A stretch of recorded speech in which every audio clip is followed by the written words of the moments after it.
మంచిర్యాల జిల్లా లక్సటిపేట మున్సిపాలిటీ పరిధిలో ఎన్నికల సందర్భంగా స్వతంత్ర 1వ వార్డు అభ్యర్థి శ్రీనివాస్ బుద్ధదేవన్న ఆశీర్వదించండి.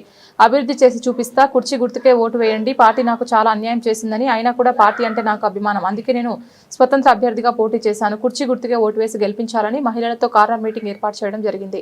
ఎన్నికల చివరి రోజు అవడంతో నాకు ఒక అవకాశం ఇవ్వండి, 1వ వార్డును అభివృద్ధి చేస్తానని, గత పాలకుల నిర్లక్ష్యం వల్ల అభివృద్ధికి నోచుకోలేదని, ఈ నెల 11వ తేదీన ఎన్నికల్లో కుర్చీ గుర్తుకు ఓటు వేసి భారీ మెజార్టీతో గెలిపించాలని, అందుబాటులో ఉండి సేవకునిగా పనిచేస్తానని అభ్యర్థి దేవన్న ఆవేదనతో మాట్లాడారు.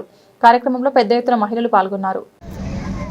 లక్ష్యపేట మున్సిపాలిటీ ఎన్నికల్లో భాగంగా 1వ వార్డు నుంచి కాంగ్రెస్ గత 10 సంవత్సరాల కాంగ్రెస్ పార్టీలో పనిచేస్తూ సార్తోటి వెన్నంటూ ఉండి కష్టకాలంలో పార్టీని కాపాడుకున్న సారు ఆయన వెంటనే మేము ఉండి కష్టం వచ్చినా నష్టం వచ్చినా ఓడినా గెలిచినా అన్ని విధాలుగా కష్టపడి అపోజిషన్ పార్టీల మీద కేసులు చేసినా స్వాధీనం చేసినా కేసులు పెట్టించినని తెలుసుకోకుండా భయపడకుండా సార్ వెన్నంటి ఉండి సార్తోటే పనిచేసి 15 సంవత్సరాలు కష్టపడి కాంగ్రెస్ పార్టీని గెలిపించుకోవడం, మా ప్రేమ్సాగర్ సార్ని గెలిపించుకోవడం, మా సురేషమ్మ వారి ఆదేశాల మేరకు ఏ పైన అయినా ఏ బాధ్యత చెప్పినా, ఏ మీటింగ్ అయినా, ఏ మందిని తీసుకురమ్మన్నా, ఏ ప్రోగ్రామ్ చేయమన్నా కానీ మాట తీయకుండా మాకు ఇచ్చిన టార్గెట్ అయితేనేమి 100 మంది అయితేనే 200 మంది అయితేనేమి మా కష్టకాలంగా ఆదుకొని పార్టీకి ప్రజలను కాపాడుకున్న ప్రేమ్సాగర్ సార్ కోసం ప్రతి మీటింగ్ సత్యసామలంగా విజయవంతం చేసుకోవడం జరిగింది.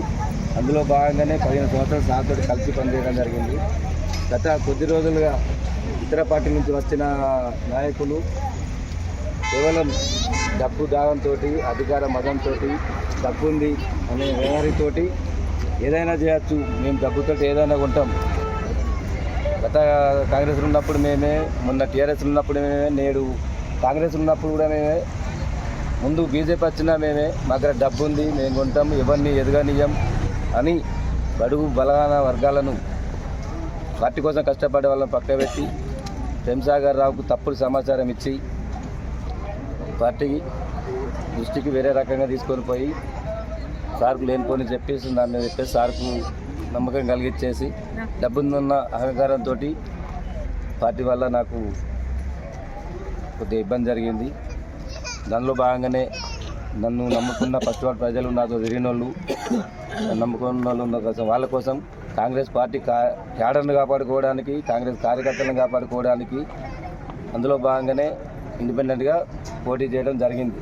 ఇతర పార్టీ వాళ్ళు టీఆర్ఎస్ వాళ్ళు కావచ్చు, బీజేపీ వాళ్ళు కావచ్చు, ఎవరైనా వచ్చి అన్నా నీకు అన్యాయం జరిగింది, మేము టికెట్ ఇస్తాం, మేము డబ్బు పెడతాం, మా పార్టీలోకి రమ్మని చెప్పేసి సతాయించిన 2-3 రోజులు గోసపెట్టినా నేను పార్టీ మారేలేదు, ప్రేమ్సాగర్ సార్ నిలిచేది లేదు, సురేఖమ్మ కాళ్ళు వదిలేదు. నేను సత్యదాకా పార్టీ కోసమే పనిచేస్తా, ప్రేమ్సాగర్ సార్ కోసమే పనిచేస్తా, మా సురేఖమ్మ ఆదేశం ఏది ఇచ్చినా అని నెరవేర్చడానికి సిద్ధంగా ఉన్నా, చచ్చిపోయేదాకా పార్టీని వీడా అని చెప్పేసి ప్రేమ్సాగర్ రావును వదులుకోనని చెప్పేసి ఈ ఫస్ట్ వార్డు ప్రజలకు వాగ్దానం చేయడం జరిగింది. ఇంతకుముందు గతంలో కూడా నేను మాజీ వార్డు నెంబర్ చేసిన, అప్పుడు కూడా వార్డు సభ్యులు, వార్డు ప్రజలందరూ నన్ను ఆశీర్వదించి వార్డు నెంబర్ గెలిపించేవి. తర్వాత కొద్ది రోజులు రిజర్వేషన్లు అనుకూలంగా రాని ఏడల పోటీ చేయలేదు. తర్వాత మన అభ్యర్థులను గెలిపించుకోవడం జరిగింది. ఇప్పుడు పార్టీ పరంగా కొద్దిగా నాకు అన్యాయం జరిగినప్పటికీ పార్టీని వదలకుండా నా ప్రజలు, నా పసివాడు ప్రజలు, నా అన్నలు, తమ్ముళ్ళు, అక్కలు అందరూ అండగా ఉంటారనే ధైర్యంతో మీ ముందుకు రావడం జరిగింది. మీరందరూ మీ అమూల్యమైన ఓటు నా కుర్చీ గుర్తుకు ఓటేసి, స్వతంత్ర అభ్యర్థి కుర్చీ గుర్తుకు ఓటేసి మరొకసారి దేవన్నను మీ తమ్ముళ్ళలాగా, అన్నలాగా గెలిపించుకొని ప్రేమ్సాగర్ రావు సార్ ముందరకు నిల్చొని ప్రతి ఒక్క మహిళా సోదరిమణులకు, తమ్ముళ్ళకు అందరికీ నా బాధ ఏంటంటే ఒకటే, పార్టీలో కష్టకాలంగా పనిచేసినాం. మా సార్ కూడా ప్రేమ్సాగర్ రావు సార్ కూడా 25 సంవత్సరాల పార్టీలో ఉన్నాడు, పార్టీని వదలలే, ఏ మినిస్టర్ ఇస్తానా వదలలే. అయినలాగానే నేను కూడా నిజ మనిషిని, మొండోడిని, అందుకనే ఏదేమైనా మంచిదా అని చెప్పేసి మీ ముందుకు రావడం జరిగింది. స్వతంత్ర అభ్యర్థిగా పోటీ చేయడం జరిగింది. ప్రచారంలో భాగంగా కూడా నా ఫస్ట్ వార్డు ప్రజలందరూ, ఓటర్ మహాశయులు అందరూ నాకు సపోర్ట్ చేసి ప్రచారం విజయవంతం చేసిండు. మీ అందరికీ నా యొక్క కృతజ్ఞతలు.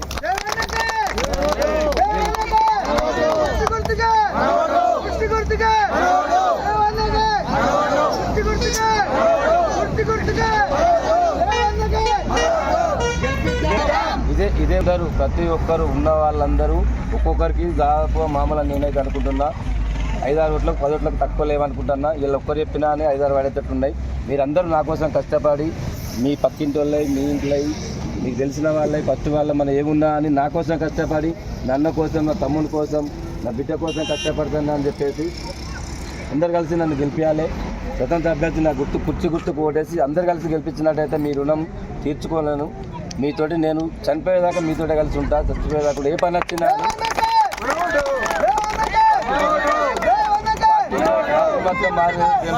వదులుకునే లేదు. సూర్యకామన్ మీ సేవ, మీ రుణం నేను ఉంచుకోను. 100% గెలుస్తా. మీ ఆశీస్సులతోటి మళ్ళీ ప్రేమ్ సాగర్ రావు దగ్గరికి వెళ్తా. ఆయన కాళ్ళ దగ్గరనే పడి ఉంటా. మనం ఇందిరా మిల్లేనైతే ఏదైతే సార్ చాలా చేసిండు, ఇక ముందు కూడా ఎన్నో చేస్తా సిద్ధంగా ఉన్నాడు. మీరు గెలిపించి సార్ దగ్గర ఉంటే ఇంకా ముందుగా చాలా వరకు చేసుకుందాం. మీ చిన్న చిన్న సమస్యలు కొన్ని చెప్పిన సత్యనారాయణ అవి పెద్ద సమస్యలే కాదు.